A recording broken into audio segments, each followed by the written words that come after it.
आज हम विजयनगर साम्राज्य के बारे में बात करते हैं। परीक्षा की दृष्टि से ये बड़ा महत्वपूर्ण टॉपिक है। हालांकि इससे जुड़े हुए कंसेप्ट तो बहुत ही आसान है, लेकिन स्टूडेंट्स परीक्षा में उन क्वेश्चंस को छोड़ के आते हैं। तो मेरी कोशिश यही रहेगी इस क्लास से, इसके जरिए कि जो इम्पोर्टेंट क्वेश्चंस है उनको डिस्कस किया जाए और उससे जुड़े हुए कंसेप्ट आपसे शेयर किए जाएं। अभी सलमान रश्दी की किताब आई है विक्ट्री सिटी, ये बड़ी इंटरेस्टिंग बुक है। विक्ट्री सिटी जो बुक है, सलमान रश्दी की किताब जो है, ये विजयनगर साम्राज्य की कहानी के आसपास ये आधारित है। और ये किताब लॉन्च हुई है फरवरी 2023 में। सलमान रश्दी की ये 15वां नॉवेल है, 15th नॉवेल है। और इसकी पूरी कहानी विजयनगर साम्राज्य के इर्द गिर्द घूमती है। तो इस कहानी के बारे में भी थोड़ा बात करेंगे अभी आगे। क्यों विजयनगर साम्राज्य को पढ़ना इतना महत्वपूर्ण है, और आपकी परीक्षा में क्यों ये क्वेश्चन हर जितनी भी परीक्षाएं हैं सिविल सेवा की, हर परीक्षा में क्वेश्चन आता ही है। असल में जो मध्यकालीन इतिहास है वो मुख्य रूप से मुस्लिम शासकों द्वारा शासित इतिहास के रूप में जाना जाता है, कि मुस्लिम शासक ही रूल करते थे। लेकिन इसी मध्यकालीन दौर में एक ऐसा समय आया जिसमें हिंदू शासकों ने लगभग 300 साल तक शासन किया। और न केवल शासन किया, बल्कि उनकी प्रशासनिक व्यवस्था उत्कृष्ट दर्जे की थी। और वहां जो संस्कृति का विकास हुआ, कला का जो विकास हुआ, वो भारतीय इतिहास में एक बड़ा ही महत्वपूर्ण स्थान है उसका। तो ये विजयनगर साम्राज्य की महत्वपूर्ण उपलब्धियां हैं। विजयनगर साम्राज्य ने न सिर्फ विभिन्न सफल प्रशासनिक व्यवस्थाओं का सूत्रपात किया, बल्कि देश के सांस्कृतिक इतिहास में भी महत्वपूर्ण योगदान किया। इस दृष्टि से विजयनगर साम्राज्य भारतीय इतिहास में एक महत्वपूर्ण स्थान रखता है। अभी विजयनगर है कहाँ, जरा इसको जरा मैप में देखिए, ध्यान से देखिएगा, क्योंकि ये मैप वाले ही क्वेश्चन इसमें बनते हैं। यहाँ जो दक्षिण भारत है, वहां कर्नाटक, केरल, तमिलनाडु और आंध्र प्रदेश। कर्नाटक, केरल, तमिलनाडु और आंध्र प्रदेश, इन चार राज्यों को मिलाकर जो साम्राज्य है वो मुख्य रूप से विजयनगर साम्राज्य के तहत आता था। लेकिन कृष्णदेव राय के समय तो ये इसका विस्तार और ज्यादा हुआ था। अभी मैं बताऊंगा आपको।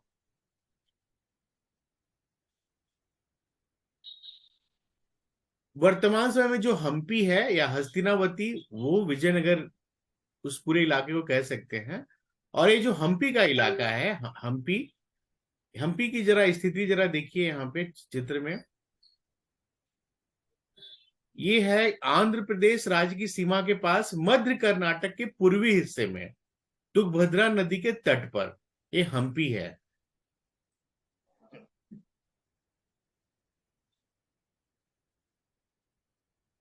कृष्णदेव राय के समय विजयनगर का जो विस्तार था उसको जरा देखिए। ये विस्तार इतना ज्यादा था, आप देख रहे हैं, ये उड़ीसा तक इनका राज्य फैल गया था, उड़ीसा तक।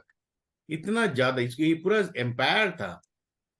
तो इस महत्व को देखिए, यहां से लेकर यहां तक आप देखिए उड़ीसा तक फैल गया। न केवल ये चार राज्य, बल्कि पूर्वी पूर्वोत्तर तक भी ये पहुंच गए थे कृष्णदेव राय के समय।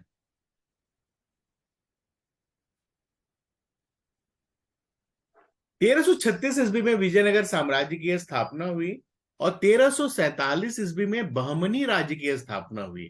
तो बहमनी राज्य क्यों मैं बता रहा हूं आपको, क्वेश्चन इन दोनों राज्यों से साथ बनते हैं, क्योंकि इन दोनों राज्यों के बीच काफी ज्यादा कन्फ्लिक्ट हुआ करते थे, संघर्ष हुआ करते थे। तो उनके संघर्ष पे भी क्वेश्चन आते हैं आपकी परीक्षा में। और संघर्ष क्यों होता था, रायचूर दोयाब का जो क्षेत्र है उसको लेकर हुआ करता था। अभी मैं विस्तार में आगे बताऊंगा। बहमनी राज्य के विघटन के बाद 5 स्वतंत्र मुस्लिम राज्यों का उदय हुआ। ये भी आपकी परीक्षा में आता है। कौन से 5 स्वतंत्र मुस्लिम राज्यों का उदय हुआ, उनके नाम आपको नोट करने हैं। अहमदनगर, बीजापुर, बीदर, गोलकुंडा, बरार। और इन्हीं 5 स्वतंत्र राज्यों को दक्कन की सल्तनत के नाम से भी जाना जाता है। दक्कन की सल्तनत। तो विजयनगर साम्राज्य और बहमनी राज्य, इन दोनों से जुड़े हुए महत्वपूर्ण तथ्य बात करते हैं। इनका जो संघर्ष का जो एरिया है वो है रायपुर दोयाब का क्षेत्र। अब रायपुर दोयाब का क्षेत्र ये देखिए, ये है कृष्णा नदी। कृष्णा नदी को जरा मैं यहाँ अंडरलाइन करके बता रहा हूं आपको। ये कृष्णा नदी है जो महाबलेश्वर से निकलती है और आगे चल के ये बंगाल की खाड़ी में गिर जाती है। और इसकी सहायक नदी है तुंगभद्रा नदी। तुंगभद्रा नदी, ये है तुंगभद्रा नदी। तुंग और भद्रा, इन दोनों से मिलकर मिली हुई ये नदी है। तो इसके बीच का ये जो रायपुर दोयाब का क्षेत्र है, ये बड़ा ही समृद्ध इलाका है। उस समय तो और भी ज्यादा समृद्ध तो था। तो इस इलाके पर कब्जे को लेकर, अधिकार को लेकर विजयनगर और बहमनी के बीच संघर्ष हुआ करता था। यही आपकी परीक्षा में कई बार इसको घुमा फिरा के इस पे क्वेश्चन बनते हैं, रायपुर दोयाब के क्षेत्र को लेकर।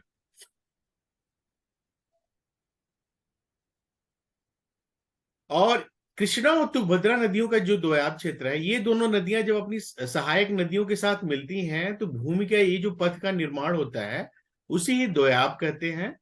कृष्णा नदी कहाँ से निकलती है? यहाँ महाबलेश्वर, जो कि महाराष्ट्र में है, यहां से निकलती है। और तुंगभद्रा नदी कौन है? कृष्णा नदी की दाएं तट की नदी है। दाएं तट की सबसे बड़ी सहायक नदी है ये वाली नदी। और ये दोनों जो नदियां हैं कहाँ मिलती हैं? महाराष्ट्र और तेलंगाना की सीमा पर मिलती हैं और आगे चलकर ये बंगाल की खाड़ी में गिर जाती हैं। आगे चलकर ये बंगाल की खाड़ी में गिर जाती हैं। और ये भूभाग अपनी उपजाऊ भूमि के लिए भी तो बहुत प्रसिद्ध था। उस समय बड़ा उपजाऊ ये इलाका हुआ करता था। और आपको पता है कि उन दिनों खाद्यान्न की समस्याएं तो हर राज्य को फेस करनी पड़ती थी। तो सभी चाहते थे कि वो जो दोयाब का क्षेत्र है, जो उपजाऊ क्षेत्र है, वो उनके हिस्से में आए। और दूसरा, ये आयरन यानी कि लोहा और हीरे का एक बड़ा ही समृद्ध क्षेत्र रहा है पूरा इलाका, रायपुर दोयाब का क्षेत्र। तो इसलिए भी इन दो राज्यों में संघर्ष हुआ करते थे। कैसे बना विजयनगर साम्राज्य, आइए इस पर बात करते हैं। 1336 से लेकर 1646 ईस्वी तक इसका अस्तित्व था। मतलब 300 साल से ज्यादा, 310 लगभग आप कह सकते हैं। और पुर्तगाली साम्राज्य को कहते थे बिस्नाग, बिस्नाग कहते थे। 1336 ईस्वी में अंतिम यादव शासक संगम के दो पुत्र हरिहर और बुक्का, इन लोगों ने मिलकर तुंगभद्रा नदी के तट पर विजयनगर साम्राज्य की स्थापना की। और ये जो दोनों भाई थे, हरिहर और बुक्का जी, ये पहले काकतीय राजवंश में सामंत हुआ करते थे, लेकिन आगे चलकर एक कांपिली राज्य में मंत्री बने। और उसके बाद ये चूंकि एम्बिशस थे, तो इसके जो वंश हैं उन वंश को जरा देखिए। संगम वंश 1336 से 1485 ईस्वी तक, सुलू वंश 1485 ईस्वी से लेकर 1505 ईस्वी तक, तुलु वंश 1505 से 1570 ईस्वी तक, अराविदु वंश 1570 से 1649 ईस्वी तक। ये विजयनगर साम्राज्य के चार वंश हैं। पहला जो संगम वंश है, आइए इसके बारे में एक एक करके बात करते हैं, इसके महत्वपूर्ण तथ्यों को देखते हैं। संगम वंश की स्थापना जो है हरिहर और बुक्का ने 1336 ईस्वी में की। और इनके पिता का नाम संगम था, इसलिए इस वंश को संगम वंश कहते हैं। जो पहला इनका जो शासक था हरिहर प्रथम, 1336 से 1356 ईस्वी तक इन्होंने शासन किया। और इन्हीं को ही हरिहर जी को ही विजयनगर साम्राज्य के स्थापक माना जाता है। इन्होंने हम्पी को अपना राजधानी बनाया। हरिहर प्रथम को एक समुद्र का अधिपति कहा जाता है। ये बड़ा क्वेश्चन आया हुआ है, बड़ा ही पॉपुलर क्वेश्चन है। हरिहर प्रथम को एक समुद्र का अधिपति कहा जाता है। वाह। अब यहां पर देखिए, जो मदुरई अभियान है, मीनाक्षी मंदिर है मदुरई में ना, और ये हिंदुओं का बड़ा ही पवित्र स्थल माना जाता रहा है हमेशा से। तो मदुरई पर इन्होंने विजय प्राप्त की, क्योंकि उस समय इनका उद्देश्य था कि पूरे देश में हिंदू धर्म का प्रचार प्रसार किया जाए, हिंदू धर्म के जो महत्वपूर्ण स्थल हैं उन पर उनको और समृद्ध बनाया जाए। तो मदुरई अभियान पे कई क्वेश्चन आते हैं। अभी और भी आगे आप देखेंगे कुमार कंपन ने भी जो मदुरई अभियान किया था उस पर भी क्वेश्चन आया आपकी परीक्षा में। विजयनगर की राजधानी थी अनेगुंडी। 1346 में संपूर्ण होयसल राज्य को विजयनगर में मिला लिया गया था। लेकिन फिर 1347 में बहमनी राज्य जब शुरू हुआ, वहीं से संघर्ष शुरू हो गया और इन्होंने विजयनगर साम्राज्य के विस्तार पर रोक लगा दिया और यहां से शुरू हुआ विजयनगर और बहमनी राज्य के बीच संघर्ष के दौर की शुरुआत हुई। हरिहर प्रथम की मृत्यु के बाद बुक्का प्रथम विजयनगर साम्राज्य के शासक बने और ये हुए 1356 से लेकर 1377 ईस्वी तक। अब देखिए, हरिहर जी को कहा जाता है एक समुद्र का अधिपति, लेकिन बुक्का प्रथम को कहा जाता है 3 समुद्रों का स्वामी। इसको याद रखिएगा, इनको कहा जाता है 3 समुद्रों का स्वामी। ये 3 समुद्रों के स्वामी थे, मतलब इनको कहा जाता है। और बुक्का प्रथम के ही शासनकाल में शुरुआत हुई विजयनगर और बहमनी के बीच संघर्षों की शुरुआत। अभी मैंने आपको बताया कि इन दोनों साम्राज्यों के बीच रायपुर दोआब को लेकर संघर्ष चलता रहता था। बुक्का प्रथम ने वेद मार्ग प्रतिष्ठापक नामक उपाधि धारण की थी, वेद मार्ग प्रतिष्ठापक। और इन्होंने जिस ग्रंथ की रचना की उस ग्रंथ का नाम याद रखिए। बुक्का प्रथम की किताब का नाम है वैदिक मग प्रवर्तका, वैदिक मग प्रवर्तका। और उसके बाद अदोनी का जो पहला युद्ध हुआ था, इस पे भी बड़े क्वेश्चन आए हुए हैं आपकी परीक्षा में। 1368 ईस्वी में बुक्का प्रथम और बहमनी के मोहम्मद शाह प्रथम के बीच युद्ध हुआ, अदोनी का पहला युद्ध। तो अदोनी पर पहला क्वेश्चन ये आता है। दूसरा क्वेश्चन ये आता है, यहां बारूद के इस्तेमाल के प्रमाण मिलते हैं, प्रमाण मिलते हैं, बस ऐसा नहीं कि बहुत ज्यादा इस्तेमाल हुआ, बस बारूद के इस्तेमाल के प्रमाण मिलते हैं अदोनी के युद्ध में। तो लेकिन बहुत बड़े पैमाने पर जो बारूद के इस्तेमाल का जो इस्तेमाल हुआ था वो बाबर के समय हुआ था। इसको याद रखिएगा, भारत में सबसे पहले तोपखाने और बारूद का बड़े पैमाने का प्रयोग बाबर ने किया था।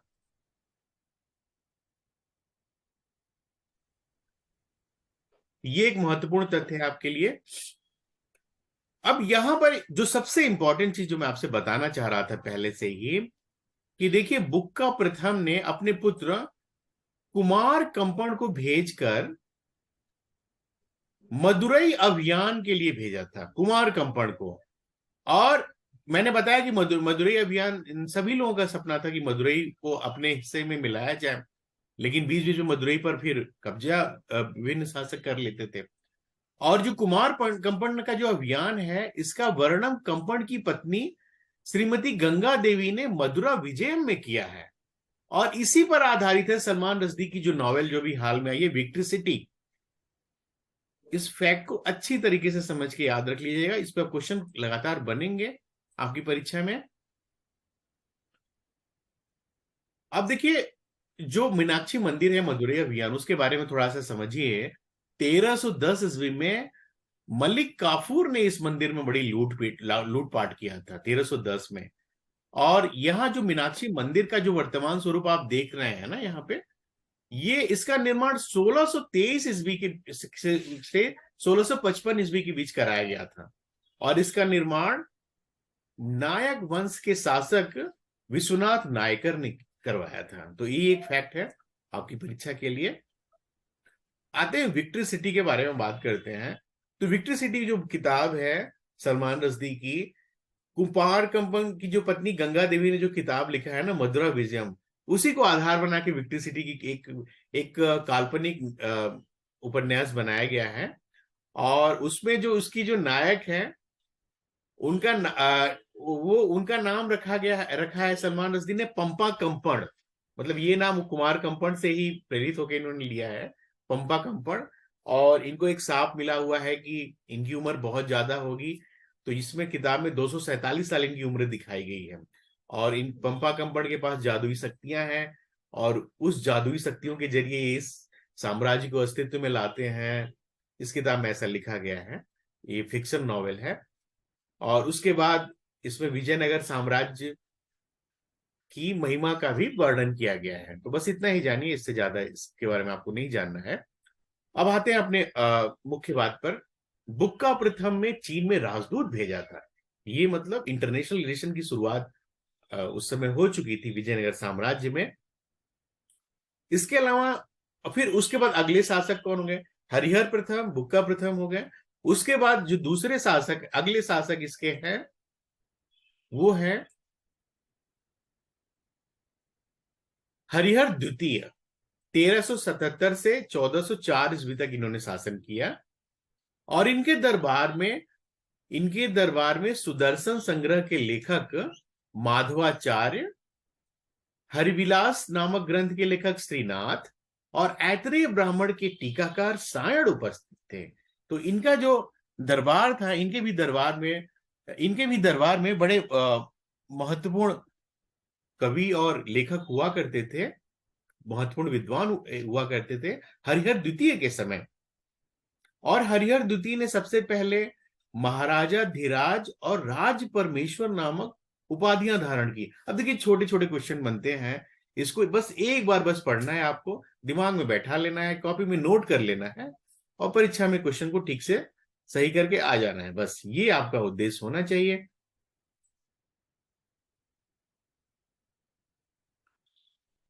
हरिहर द्वितीय ने जो बहमनी शासक बहमनी के जो उस समय शासक थे, मुजाहिद बहमनी, उनकी मृत्यु का लाभ उठाया और गोवा और दाभोल जैसे बंदरगाह को नियंत्रित कर लिया।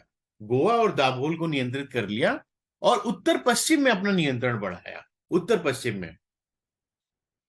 ठीक है, ये एक फैक्ट हो गया। और दूसरा फैक्ट है, अब जरा ध्यान से सुनिए, दूसरा फैक्ट ये है कि इन्होंने नौसेना अपनी बहुत मजबूत की, नौसेना मजबूत की और श्रीलंका पे अटैक किया, और वहां से कनारा, त्रिचनापल्ली और कांची, इन 3 इलाकों को जीत के विजयनगर साम्राज्य में मिला लिया। तो सबसे पहले मजबूत नौसेना का निर्माण विजयनगर साम्राज्य में किसने किया? हरिहर द्वितीय ने किया। ठीक है, पहला।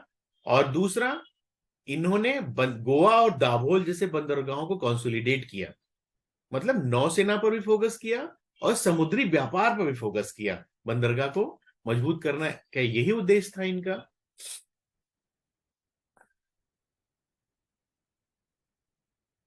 अब हरिहर द्वितीय का एक और महत्वपूर्ण योगदान है, वो ये है कि इनके जो मुख्यमंत्री थे सायण, सायण को सायणाचार्य भी कहते हैं, ये बड़े बड़े बहुत बड़े विद्वान थे। इन्होंने चारों वेदों पर भाष्य लिखा है, भाष्य लिखा है। और इनको, सायणाचार्य को, वेदों का सबसे प्रतिष्ठित भाष्यकार माना जाता है भारतीय इतिहास में।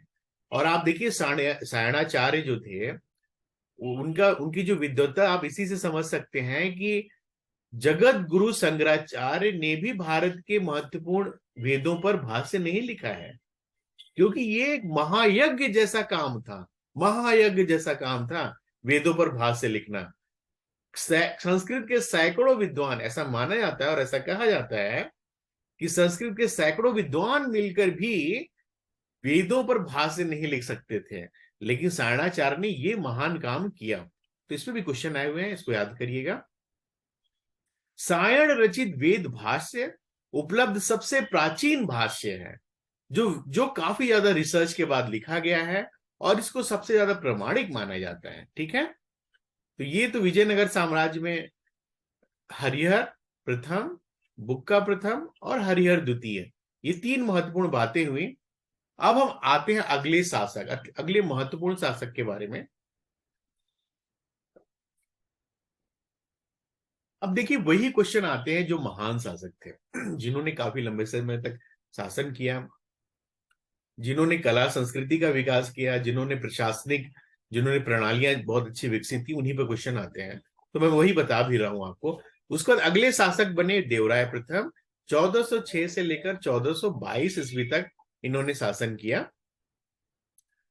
और इन्होंने क्या काम किया, देखिए बड़ा इंटरेस्टिंग है, देखिए नोट करते जाइएगा। इनके शासनकाल में तुंगभद्रा नदी पर बांध बनवाया गया और विजयनगर साम्राज्य में नहरों का विकास किया गया। ठीक है, नहरों का विकास किया गया। अब देखिए, ये जो क्वेश्चन अब यहां पर बनते हैं आईएएस या यूपीएससी का, जो प्रथम प्रश्न पत्र है ना हिस्ट्री का पेपर, आप देख रहे हैं उसमें ट्रेंड क्या है। उसमें ट्रेंड ये है,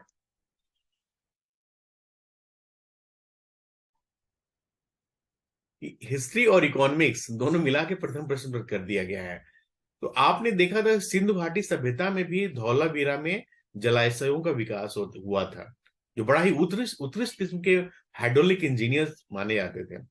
और विजयनगर साम्राज्य में भी देवराय प्रथम के समय भी ये नहरों का विकास या वाटर ड्रेनेज सिस्टम या जलाशयों का विकास किया गया, जो आज भी लोगों के लिए प्रेरणा का स्रोत है। तो ये क्वेश्चन आते हैं कि प्राचीन इतिहास में या मध्यकालीन इतिहास में इन साइट्स पर अगर आप एक पैरा या दो पैरा लिखेंगे तो ये आपकी कॉपी को बेहतर करेंगे। इसलिए भी ये कथन इंपॉर्टेंट है, प्रीलिम्स के बाद अलावा मेंस के लिए भी ये इंपॉर्टेंट है।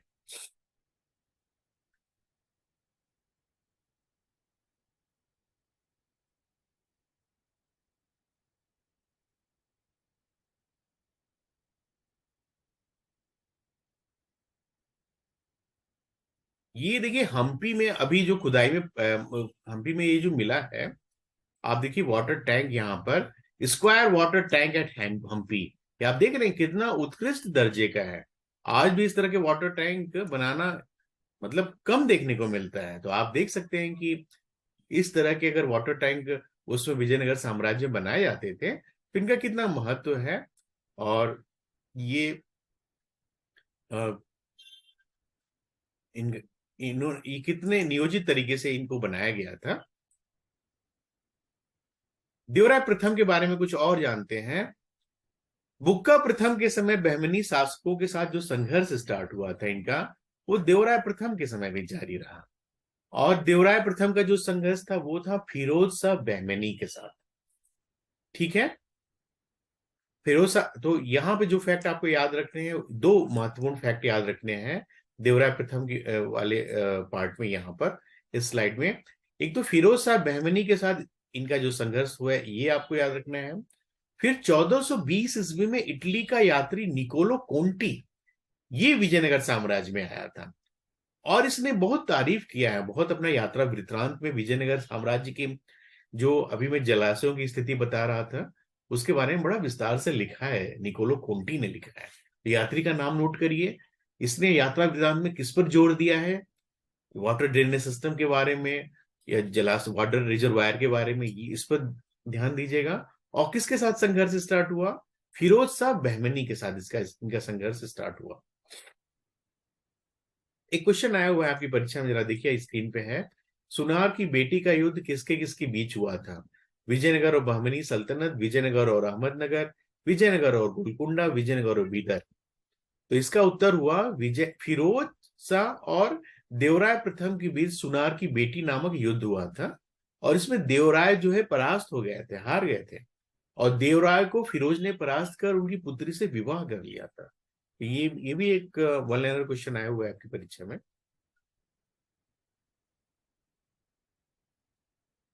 देवराय प्रथम के समय श्रीनाथ नामक विद्वान रहते थे और इन्होंने जिस किताब की रचना की उसका नाम है हर विलासम। हर विलासम की रचना की इन्होंने। इसके अलावा देवराय प्रथम ने अपनी सेना को शक्तिशाली बनाने के उद्देश्य से अरब और फारस से घोड़ों को खरीद कर अश्वारोही सैनिकों की संख्या इन्होंने बढ़ाया। और अश्वारोही सैनिकों की संख्या बढ़ाकर इन्होंने अपनी सेना को मजबूत बनाया। इसके अलावा तुर्क तीरंदाजों को भी सेना में भर्ती किया। और साथ में इन्होंने देवराय प्रथम ने हरिद्रा नामक बांध बनवाया। हरिद्रा बांध बनाया ताकि लोगों को, जो कृषि के इलाके हैं, जो किसान भाई हैं, उनको सिंचाई के लिए जरूरत की पानी उनको मुहैया जा सके। आइए हम बात करते हैं देवराय द्वितीय के बारे में। देवराय द्वितीय का जो शासनकाल है ये है 1425 से 1446 ईस्वी के बीच में। अब ये इन्होंने, अब कहा जाता है ऐसा, ऐसा कुछ लोगों का मानना है कि ये हाथियों का शिकार करते थे, तो इसीलिए इनकी जो उपाधि है वो आपको याद रखना है। इनकी जो उपाधि है वो क्या है? गजबेटकर। गजबेटकर कहते हैं थे इनको, अभिलेखों में इनका ये नाम है गजबेटकर। तो गजबेटकर का मतलब क्या होता है? हाथियों का शिकारी। जो हाथियों का शिकारी जो उपाधि है इनकी गजबेटकर, किसका है? देवराज द्वितीय की, देवराज द्वितीय की, ठीक है। और अब देवराय द्वितीय के बारे में और क्या याद रखना है आपको? ये एक बड़े धर्मनिरपेक्ष शासक थे। इन्होंने मुस्लिम लोगों को भी जागीर दिया और धर्मनिरपेक्षता और योग्यता के आधार पर पद दिए। अब ये आपको क्यों याद रखना है? ये काम देवराय द्वितीय ने किया, ये काम मोहम्मद बिन तुगलक ने भी किया था। मोहम्मद बिन तुगलक मुस्लिम थे, मुस्लिम शासक थे, लेकिन उन्होंने योग्यता के आधार पर अपने सेना में जो जागीरदार थे या अधिकारी थे वो उनकी मूर्ति भर्ती की। और स्थानीय उलेमाओं ने इसका विरोध किया कि आपको हिंदुओं को क्यों ऐसा करना है, लेकिन उसके बाद भी मोहम्मद बिन तुगलक ने किया और हिंदुओं को अच्छे अच्छे ओहदे दिए। यही काम देवराय द्वितीय ने किया। तो ये जो दिखाया जाता है कई बार हिस्ट्री में कि ये जो शासक थे इनके बीच में जाति के नाम पर संघर्ष हुआ करता था, ये इस बात को गलत साबित करता है, ठीक है। इनके लिए भी योग्यता महत्व रखती थी, काबिलियत महत्व रखती थी, ईमानदारी जैसे चरित्र गुण महत्व रखते थे। धर्म से नहीं मतलब था कि आप कोई दूसरे धर्म का है तो उसके साथ भेदभाव करेंगे। तो देवराय द्वितीय इन्होंने अपनी सेना में और अपने शासनकाल में दूसरे धर्मों को लेकर खासकर मुस्लिम लोगों को भी जागीर दिया। और ये काम मोहम्मद बिन तुगलक ने भी किया था, तो इसको थोड़ा आप समझ लीजिएगा।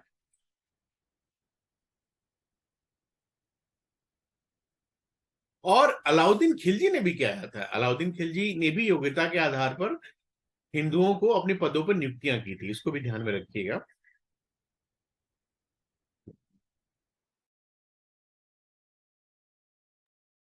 देवराय द्वितीय ने जिस संस्कृत ग्रंथ को लिखा था उसका नाम नोट करिए, महानाटक सुधा निधि।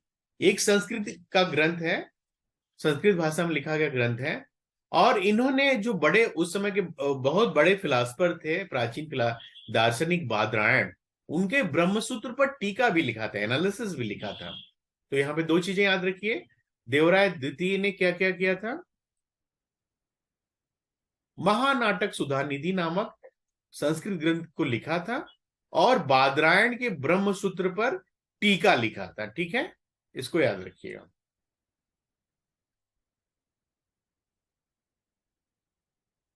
अब एक और बड़ा इंपॉर्टेंट इसमें फैक्ट है, देवराय द्वितीय के शासनकाल में ईरान के शासक शाहरुख मिर्जा का राजदूत साम्राज्य में आया था।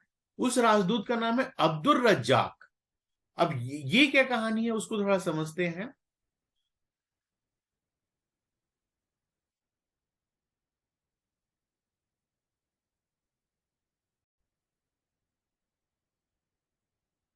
तो शाहरुख मिर्जा की पृष्ठभूमि क्या है? ये तुगलक वंश के जो अंतिम शासक थे नासिरुद्दीन महमूद, वो एक कमजोर शासक थे। और इन्हीं के शासनकाल में 1398 ईस्वी में तैमूर लंग ने भारत पर आक्रमण कर दिया और नासिरुद्दीन महमूद दिल्ली छोड़कर भाग गए। और तैमूर लंग ने दिल्ली को 15 दिनों तक काफी लूटपाट किया। और लूटपाट करके फिर वो मध्य एशिया वापस चला गया।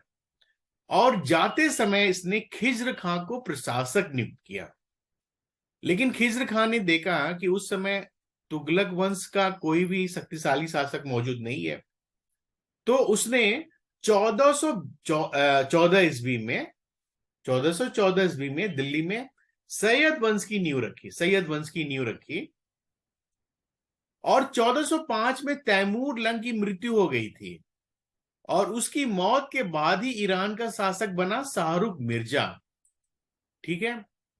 तो इसका मतलब क्या हुआ, अब इसमें आपको यही चीज याद रखनी है कि देवराय द्वितीय जो थे, जो 1425 से 1446 ईस्वी के समय शासन काल में थे विजयनगर साम्राज्य में, उसमें मध्य एशिया के शासक थे शाहरुख मिर्जा। तो ये दोनों समकालीन थे, इस पे क्वेश्चन बनते हैं, ये दोनों समकालीन थे। और इसी समय अब्दुल रज्जाक भारत आए थे, शाहरुख मिर्जा के राजदूत। तो यही देवराय द्वितीय और शाहरुख मिर्जा, ये दोनों क्या है, एक दूसरे के समकालीन है, ये आपको याद रखना है। ठीक है। उसके बाद अगला मैं आपको बताना चाह रहा हूं कि संगम वंश का जो अंतिम शासक था प्रौढ़ राय या प्रबुद्ध राय, जो 1485 ईस्वी में गद्दी पर बैठा। अंतिम शासक क्यों बता रहा हूं कि क्वेश्चन आते हैं ना, पहला शासक कौन था, अंतिम शासक कौन था, इसलिए ये प्रौढ़ राय कोई बहुत महान शासक नहीं थे, लेकिन आपको चूंकि पहला और अंतिम याद रखना पड़ता है, इसलिए मैं आपको बता रहा हूं।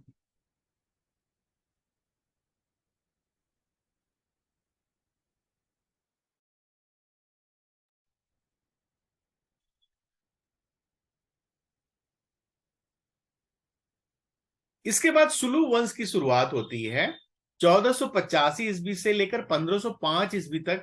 ये वंश शासन काल में था और इसकी स्थापना की नरसिंह सुलू ने की थी। इन्होंने संगम वंश को समाप्त कर दिया था, लेकिन इनका शासनकाल सिर्फ 20 साल तक चला। तो 20 साल का शासनकाल कोई महत्वपूर्ण नहीं माना जाता है। ये पूरे वंश में अगर देखा जाए, पूरा वंश मिलकर 20 साल तक शासन किया, इसलिए परीक्षा की दृष्टि से महत्वपूर्ण नहीं है। अब हम आते हैं तुलु वंश पे, 1505 से लेकर 1570 ईस्वी तक। तो ये विजयनगर साम्राज्य में, इस वंश में लगभग, विजयनगर साम्राज्य का 310 साल का अगर शासनकाल था, तो इन्होंने लगभग 65 साल तक शासन किया। तो आइए तुलु वंश के बारे में थोड़ा ठीक से पढ़ते हैं। तुलु वंश की जो स्थापना थी वीर नरसिंह द्वारा 1505 ईस्वी में की गई थी। ठीक है।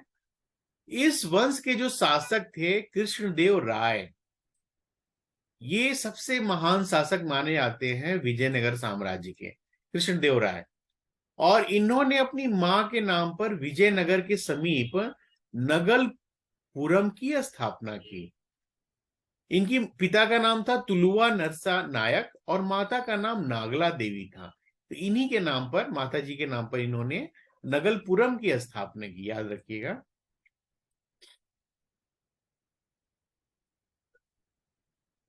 कृष्णदेव राय ने, ये बड़े विद्वान थे और बड़े प्रतापी शासक थे कृष्णदेव राय।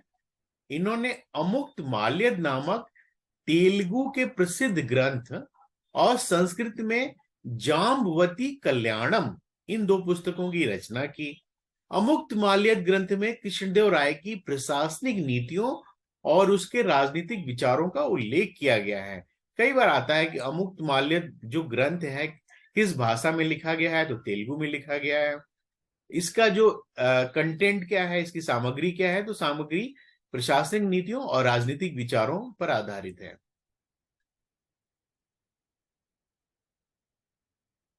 कृष्णदेव राय के समय तेलुगु के 8 विद्वान रहते थे और 8 कवि थे, जिन्हें इतिहास में अष्ट दिग्गज के नाम से जाना जाता है। और इन्हीं के समय में तेलुगु साहित्य जो था वो अपने चरम पे पहुंच गया था, उसका काफी विकास हुआ था। इनके एक जो अष्ट दिग्गज थे पद्दन, इन्होंने, जो राजकवि पद्दन थे, इन्होंने मनु चरित्र और हरिकथा शरणम जैसी किताबों की रचना की। तो इस किताब में क्या, हरि कथा शरणम में क्या कंटेंट है, भगवान विष्णु के विवाह का वर्णन है, याद रखना इसको। भगवान विष्णु के विवाह का वर्णन हरि कथा शरणम में इसका उल्लेख है। ठीक है।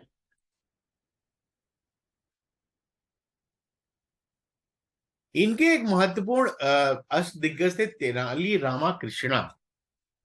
और तेनाली रामाकृष्णा और तथाचार्य रामा के बीच काफी ज्यादा दुश्मनी हुआ करती थी उस समय। तो उस पर बहुत ज्यादा कहानियां आपने बचपन में भी देखा होगा कि वो ये जो पुरोहित जो थे, उनको परेशान करने के लिए नए नए तरीके निकालते थे।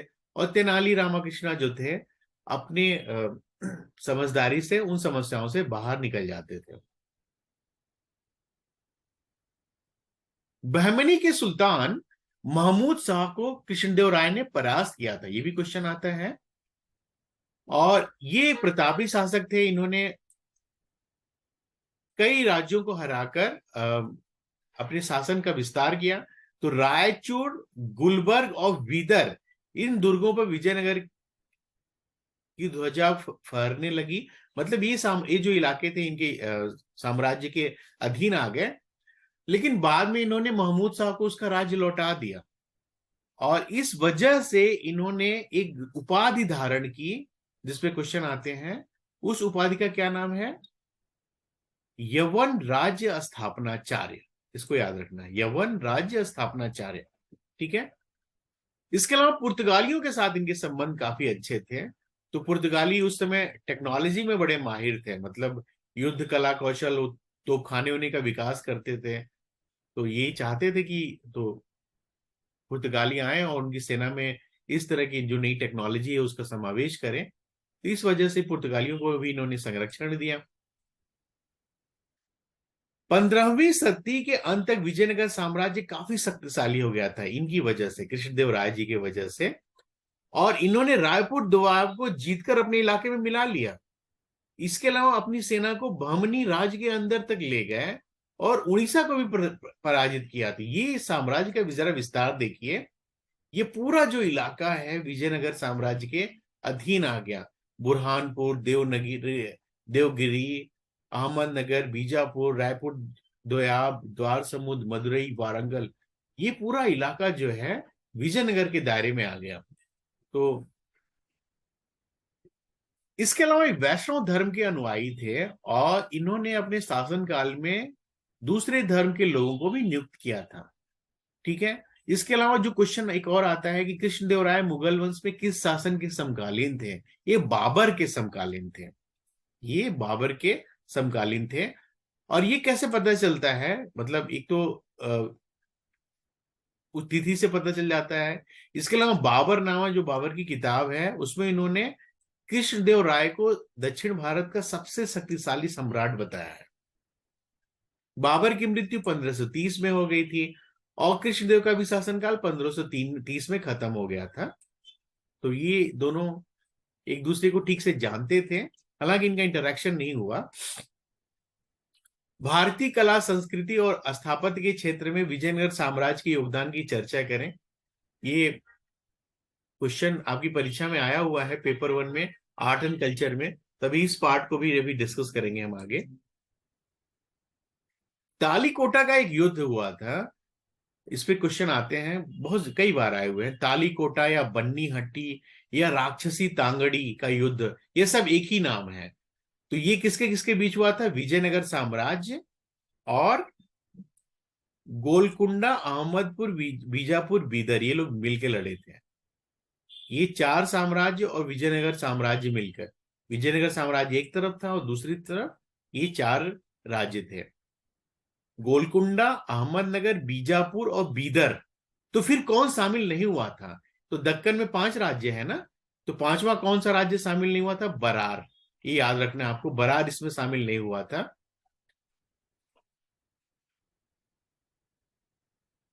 कृष्णदेव राय के बाद अच्युत देव राय और सदाशिव तुलु वंश के प्रमुख शासक हुए थे। सदाशिव के शासन काल के दौरान ही 1565 ईस्वी में तालीकोटा या बन्नी हट्टी या राक्षसी तांगड़ी का निर्णायक युद्ध हुआ था। जो राक्षसी तांगड़ी या राक्षस तांगड़ी दोनों कहते हैं, ये गांव का नाम है, उस गांव के नाम पर इस युद्ध का नाम है। और विजयनगर साम्राज्य की सेना को इसमें हार मिली थी इन दक्कन के राज्यों के द्वारा। बरार इस युद्ध में शामिल नहीं हुआ था, इसको याद रखना, बरार नहीं शामिल हुआ था। बरार का मतभेद हो गया था इन राज्यों के साथ, जबकि ये 5 दक्कन के राज्य हैं।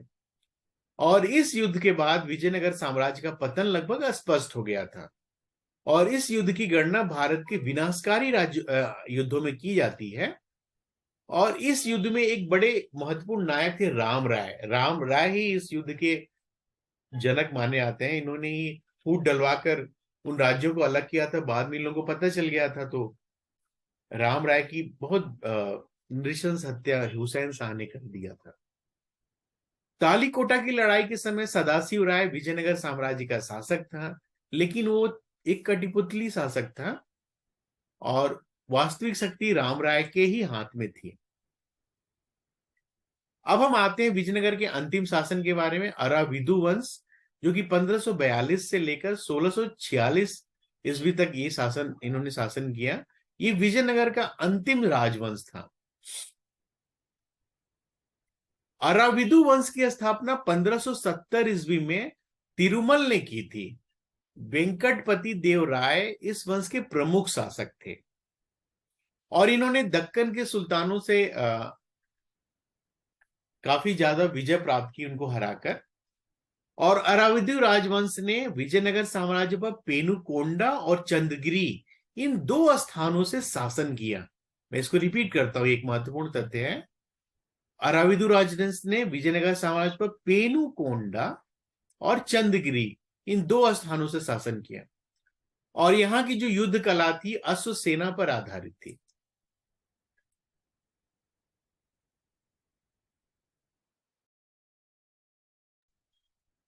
(1592) के आसपास वेंकटपति ने अपनी राजधानी को पेनुकोंडा से चंद्रगिरी स्थानांतरित कर दिया, जो दक्षिण में तिरुपति पहाड़ियों के पास था।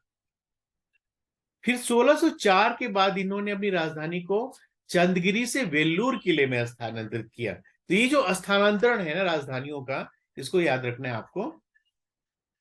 1608 में डचों ने इनके शासन के दौरान पुलिकट में कारखाना स्थापित करने की अनुमति मांगी थी 1608 में, ठीक है, वेंकटपति के शासनकाल के दौरान। 1614 में इनकी मृत्यु हो गई और इनकी मृत्यु के बाद इनके भतीजे श्रीरंगा द्वितीय ने शासन संभाला।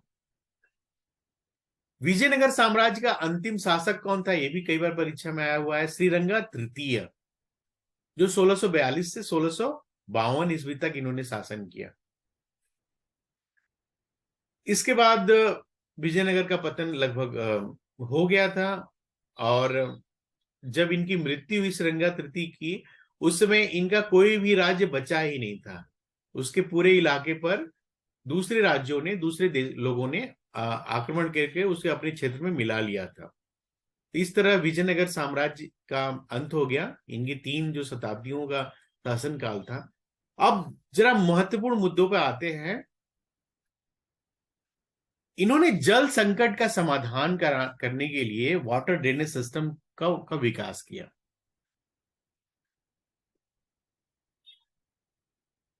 और इनके वाटर सिस्टम को लेकर ब्रिटिशर्स भी बहुत ज्यादा प्रभावित थे। इन राजाओं ने तालाबों और बांधों की उत्तम व्यवस्था की और स्थानीय लोगों को भी प्रेरणा दिया कि वो जल संरक्षण करें। इनका जो बसाया हुआ नगर था कृष्णदेव राय का, नागलपुरा, जिन्होंने माता जी के नाम पे बसाया था, वहां पर पेयजल की व्यवस्था करने के लिए पुर्तगाली इंजीनियर की मदद की थी। रायर केरे तालाब का निर्माण कराया था इन्होंने। तो ये इंपॉर्टेंट है।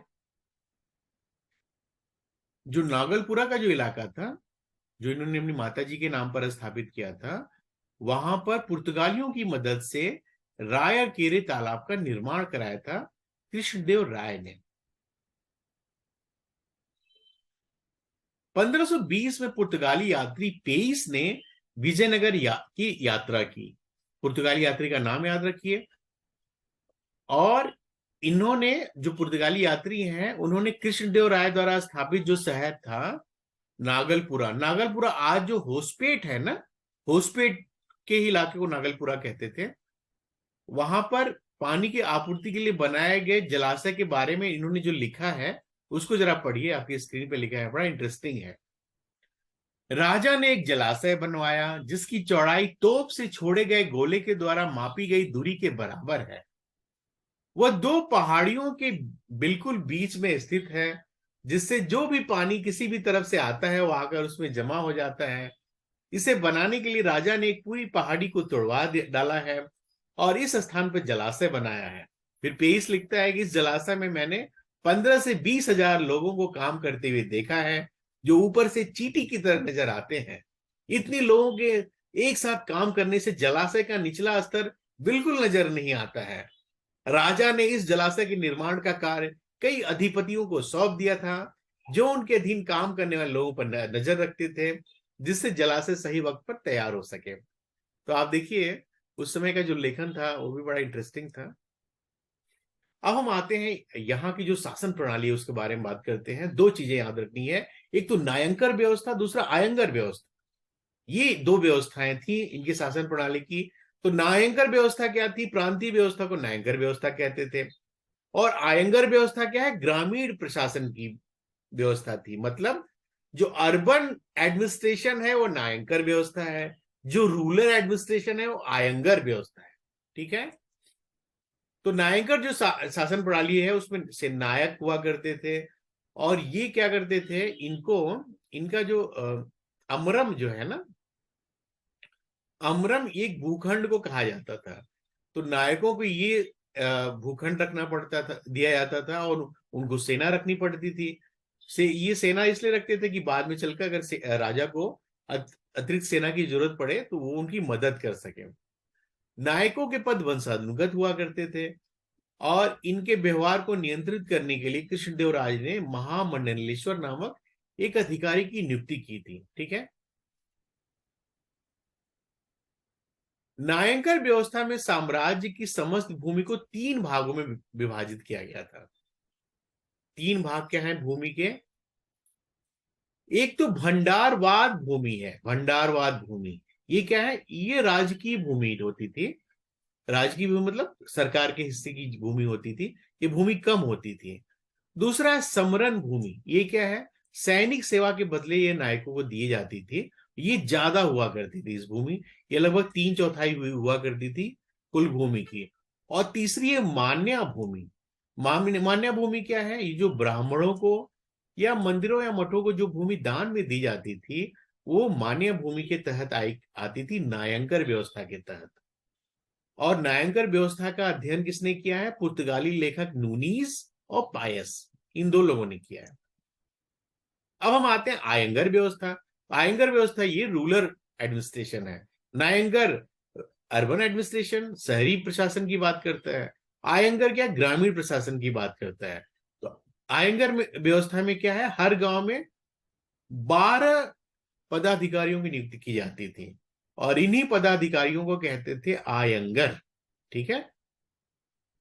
और भू राजस्व राज्य का प्रमुख स्रोत हुआ करता था, जैसा कि प्राचीन काल में या मध्यकालीन दौर में ये राजस्व का सबसे बड़ा स्रोत था। ये यानी कि यहाँ तक कि ब्रिटिशर्स के दौर में भी भू राजस्व उनके लिए सबसे बड़ा स्रोत हुआ करता था। उपज का छठा हिस्सा भूमि कर के रूप में वसूला जाता था। और भूमि कर को क्या कहा जाता था? याद रखिए, शिस्ट कहा जाता था। शिस्ट। शिस्ट क्या है? एक तरह का भूमि कर। कॉपी में नोट करिए, शिस्ट क्या है? एक तरह का भूमि कर, जो कि उपज का छठा हिस्सा वसूला जाता था। तो शिस्ट की जो आंकड़ा है वो देखिए, उपज का 1/6 हिस्सा, और क्या है? ये भूमि कर है। इसके अलावा कर मुक्त भूमि ब्रह्मदेह कहलाती थी। मठों को जो भूमि दी जाती थी उसको मठापुर कहते थे। और मंदिरों को जो भूमि दी जाती थी उसको देव देह कहते थे। इसके अलावा सैनिक और असैनिक अधिकारियों को वेतन के रूप में जो भूमि दी जाती थी उसको अमरम कहते थे। गांव को विशेष सेवाओं के बदले जो कर मुक्त भूमि दी जाती थी उसको कहते थे, बड़ा इंटरेस्टिंग नाम है, उम्बली। उम्बली कहते थे। और आयंगर जो लोग थे, अधिकारी थे, उनको जो कर मुक्त भूमि दी जाती थी उसको क्या कहते थे? मान्या। ठीक है।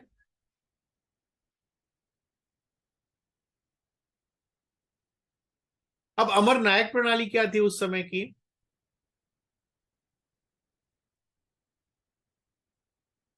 अमर नायक बेसिकली सैनिक कमांडर हुआ करते थे, जिन्हें राजा द्वारा प्रशासन के लिए राज्य क्षेत्र दिए जाते थे।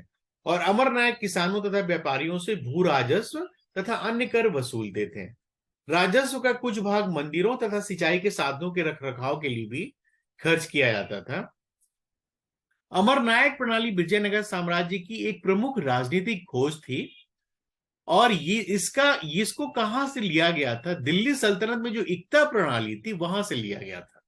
अमर नायक राजा के नियंत्रण में रहते थे, लेकिन बाद में 17वीं शताब्दी में कई अमर नायक अपने स्वतंत्र राज्य स्थापित कर लिए। भाई जब उनके पास सेना रहेगी, रिसोर्सेज रहेंगे, तो बाद में वो तो राजा के लिए खतरा पैदा तो करेंगे ही। एक जो बड़ा महत्वपूर्ण क्वेश्चन आपकी परीक्षा में आता है, हम्पी में पत्थर के रथ, ये देखिए बड़ा इंटरेस्टिंग है।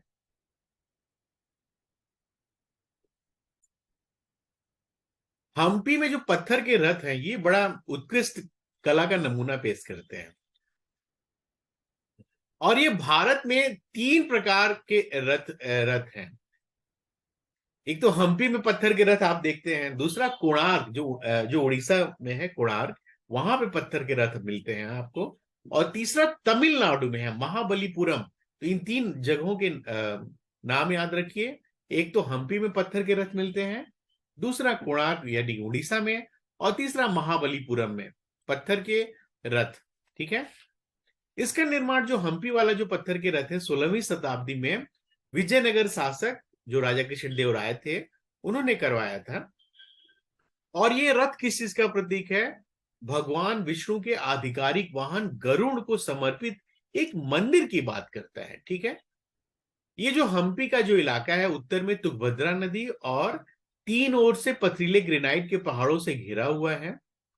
हम्पी के 14वीं शताब्दी के भग्नावशेष जो हैं, यहाँ पूरे 26 किलोमीटर इलाके में फैले हुए हैं। ये हम्पी का इलाका आप देख रहे हैं ना, ये बेल्लारी जिले में पड़ता है, कर्नाटक के बेल्लारी जिले में आज पड़ता है। और बगल में आप देखिए हॉस्पेट है। हॉस्पेट का नाम ये बताइए क्या है? नौगलपुरा, जो कि कृष्णदेव राय अपनी माता जी के नाम पर।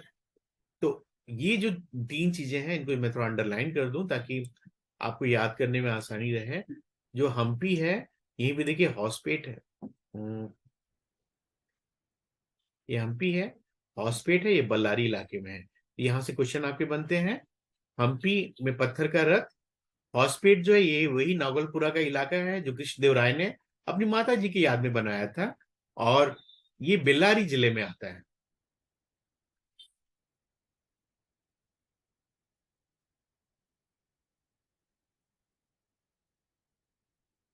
जो विजयनगर शहर के जो स्मारक है, उनको विद्या नारायण जो संत थे, उनके सम्मान में विद्यासागर के नाम से भी जाना जाता है। और यहाँ पे जो सबसे अधिक इमारतें बनाई गई, वो कृष्णदेव राय जी के शासनकाल में बनाई गई थी, 1509 से 1530 ईस्वी के बीच में। हम्पी के जो मंदिर है, उनकी बड़ी बड़ी विवाहें हैं, पुष्प अलंकरण है, स्पष्ट नक्काशी है, विशाल खंबे हैं, भव्य मंडप है, मूर्तिकला है। और इसमें रामायण और महाभारत के विषय शामिल किए गए हैं। विषय वाली बात याद रखिएगा। कुछ छोटे छोटे फैक्ट्स देखते हैं।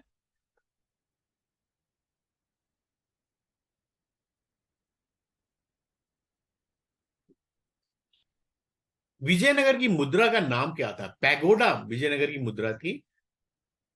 विजयनगर के किस शासक को आंध्र पितामह कहा जाता है? कृष्णदेव राय को कहा जाता है। विजयनगर के राजा कृष्णदेव राय ने गोलकुंडा का युद्ध किस राजा के साथ लड़ा था? कुली कुतुब शाह के साथ लड़ा था। विजयनगर साम्राज्य का कौन सा स्थान गलीचा निर्माण के लिए प्रसिद्ध था? कालीकट का इलाका। किस युद्ध को विजयनगर साम्राज्य का अंत माना जाता है? कालीकोटा के युद्ध के बाद ही विजयनगर साम्राज्य के अंत की शुरुआत शुरू हो गई थी।